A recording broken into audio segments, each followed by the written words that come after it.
So today we're going to cover the different type of runs. So yes, it's kind of aimed at new runners or beginners. The whole different type of, the whole host of different types of runs you can do. You might come across these terms and not quite know exactly what they mean. So I'm going to cover the kind of the main ones, the various types of runs you can get out and do, and what they kind of entail. I'll try and do it in as little detail as possible so I don't bang on too long.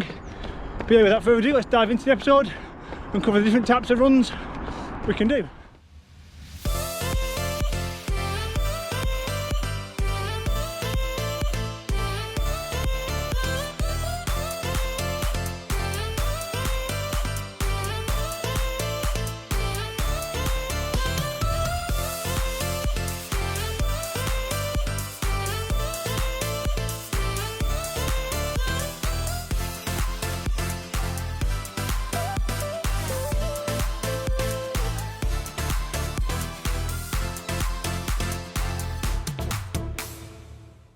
Yeah, so today we're going to cover all the different types of runs we can do.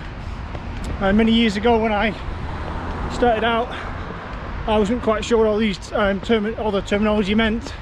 What's a threshold run and a tempo run and a pyramid run and a progression run. So today we're just going to cover that. These are what I would describe these runs as in terms of how I define each of these runs. Hopefully you'll get a bit of information from this.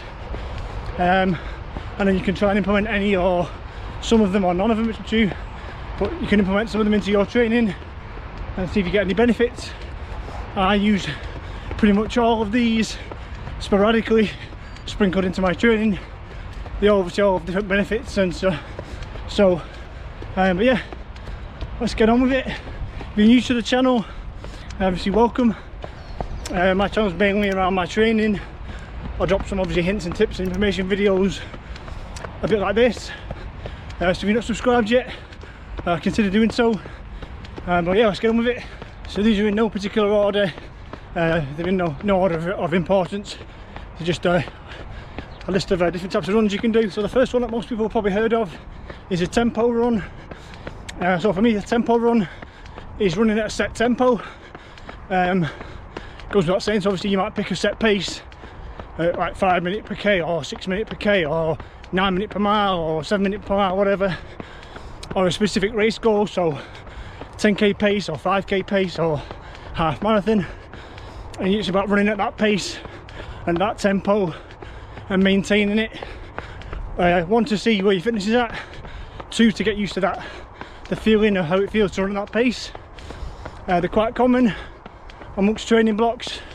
You're trying to run at a set pace, so you've got to run at that pace. You might do it in short blocks and do, I don't know, 1 or 2 miles or 3 or 4k at your tempo pace, and then have a recovery. But again, it can just be a set run, so 4, 5, 6, whatever k at that tempo. So that's the basics of a tempo run. You're running at a set pace and holding that pace for a specific goal, or it to be a race or whatever. Again, I'll put all these into chapters so you can skip through the different types of runs. Okay, so the next run, next type of run is threshold. Again, what's a threshold run? Most watches these days can give you your threshold window, but again, for the bare basics, those that don't have fancy running watches, a threshold pace is a pace you can hold for roughly 1 hour. No more, no less. So roughly 60 minutes of running, average that out. What pace is that? That's roughly your threshold. And what do we mean by threshold?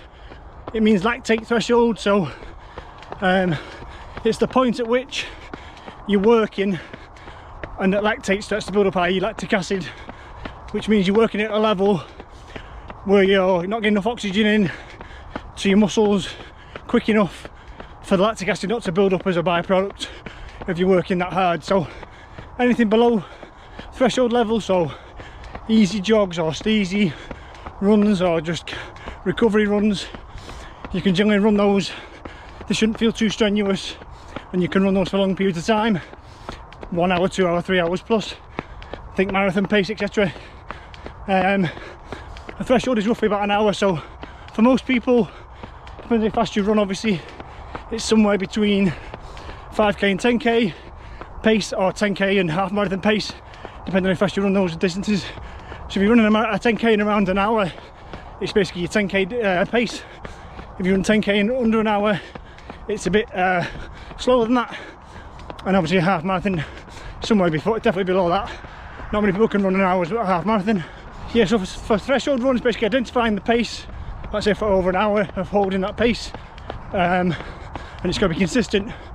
And then basically you go for a run around that pace. It can be any distance, again generally less than an hour when you run at that pace. So you might go and do a 5k threshold pace, or a 6k, or it depends how fast you're running against, or relative to the individual. But threshold run is running at a pace that you can hold for no more than an hour, and it's working at that lactate threshold where you can start to fight off the lactic acid, which is good for longer distance races.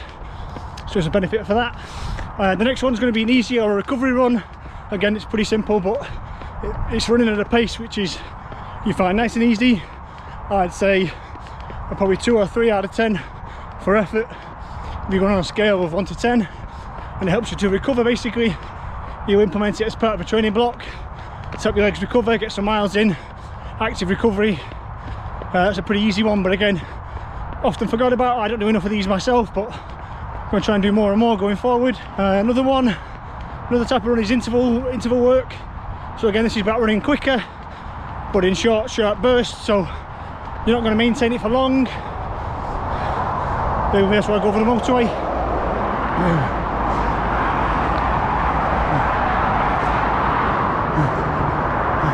Yeah, so we do short bursts of activity. So it could be 100 metre repeats, 200 metres quarter mile, 800 metres half a mile, 1k repeats, 2k repeats. The shorter generally the better. You can do it at a higher intensity when you're running quickly, pretty much as quick as possible, or max effort or hard effort at least. And then you get your recovery. It could be a float recovery, like a jog recovery, a walking recovery, or even a standing recovery. But yes, basically the basic premise is hard effort and the recovery afterwards, and it's stop start to some extent. And then there's a couple more types of runs. You've got a long run, which again is pretty self-explanatory, but it's a distance longer than you used to. So if you're constantly running between 5 and 10k distance pace, between 5 and 10k runs, go beyond that. If you used to run up to half marathon, again a long run would be beyond that. So it's about a longer run. It's all relative to the person. Again, if you're only starting out and you can only run a couple of k, a long run could be a 6-7k for you. So like I say, it's all relative to the individual, but a long run is about getting that extra mileage in, running for longer than normal, time on your feet, getting your legs and your body used to running for longer periods of time, which helps build your stamina and your resilience up, and helps you with longer runs like marathons and half marathons. Okay, the next one's a progression run, and again that's pretty self-explanatory. You've got to make progress as you go along. So you start off generally at a Steasy pace, and basically you incrementally get faster as you go along from start to finish. So again, it can be at various different distances, but you start slower and you speed up by the end. So your first k or mile should be your slowest, and your last k or mile should be your fastest, with almost like a step. When you come on the Strava afterwards, should be like a set of staircase basically, speeding up as you go along. As a general rule, that's a progression run. These are really good again for fighting against that fatigue towards the end of a run. We'll naturally get tired as we run, so you deliberately trying to speed up as you're tiring helps to again build that stamina, that aerobic base, and stave off that lactic acid. They're always quite enjoyable runs. They're quite taxing to some extent. It's counterintuitive. You can set off, you're running slower than you would like to. It feels really easy, but from about halfway onwards it starts to get really tough when you're tiring and you're trying to speed up every single kilometre or mile. Okay, so the last type of run is a pyramid run. So it's a bit like a progression run. So yeah, so it's a bit like a progression run, but you start off at a Steasy-ish pace, and then you peak in the middle. So you speed up to halfway point in your run, whatever your planned distance is, and you come back down the other side and you slow down for the end again. It's almost like a cool down. So you're getting on a warm up, an effort and a cool down within a one run. Again, so it's a pyramid run, so you again start slow, speed up and peak in the middle at your fastest speed should be in the middle couple of k's or miles, and then come back down. And again, it can be any distance, whatever's appropriate for you and your fitness level at the minute. And then just to finish off, they're the main types of runs I class as the ones I do, and then there's some variations within runs which are not classed as, I don't class them as runs specifically. So you've got Fartlek training, which is Scandinavian for speed play. So basically it's about varying your speed, playing around with your speed within a run. So within a I don't know, 10k run for example, you could just vary the speed, do a little burst of speed. It's almost like intervals but not quite as intensive, and obviously there's no recovery afterwards. So it might be just like here now, I'm jogging down this country lane, I get to this tree and I might decide between this tree and obviously down the road, between this small tree and that bend, I might pick up the pace so then I'll suddenly kick and I'll do a little bit of speed burst between the tree and the bend. Dead simple. It could be like between benches, between lamp posts. Just about playing with your speed within a run, and you can do whatever you want. There's not have to be no plan. You could just be running and think, right, I'm going to pick up the pace till I hit the next set of traffic lights or whatever. It's a good one to kind of add a bit of fun to a training block. You could be running down the main road and you run fast as you can till 2 cars overtake you, for example. It's just stuff like that. So Fartlek's a good one for playing around with speed, varying your pace within a run, especially if it's a longer one. It can be a bit monotonous and a bit boring. Other variations, what's a steady run and a steasy run? Again, it's about effort level for me. A steady run is something like 6 or 7 out of 10 for effort, and a steasy run would be like a 4 or a 5 probably out of 10. So like the one I'm on now, it's going to be a 10 mile 16k, probably at about a steasy pace. I'm running at 6 out of 10 right now. So they're kind of a different type of run again. Set your stall out to go on a steasy run or a steady effort run. Again, linking in with that is a faster run or a hard effort run. So yes, I think PB attempts or hard efforts where you're deliberately going to go out and run quickly and it'd be a real taxing effort. Again, that's a variation within a training block or a run specifically. You could just do a hard effort section within a longer run again. And then the last couple, a negative split run. It's similar to a progression run, but the definition of a negative split is that the second half of the run is quicker than the first half of the run. So it doesn't necessarily mean that every k has to be quicker than the previous one. Yeah, it doesn't mean that every single k or mile have to pick up the pace. It could be that you run the first, whatever, let's say you're going to run again 10k as an example. You're going to run the first 5k in a set time, but then you're going to run the second 5k quicker than that.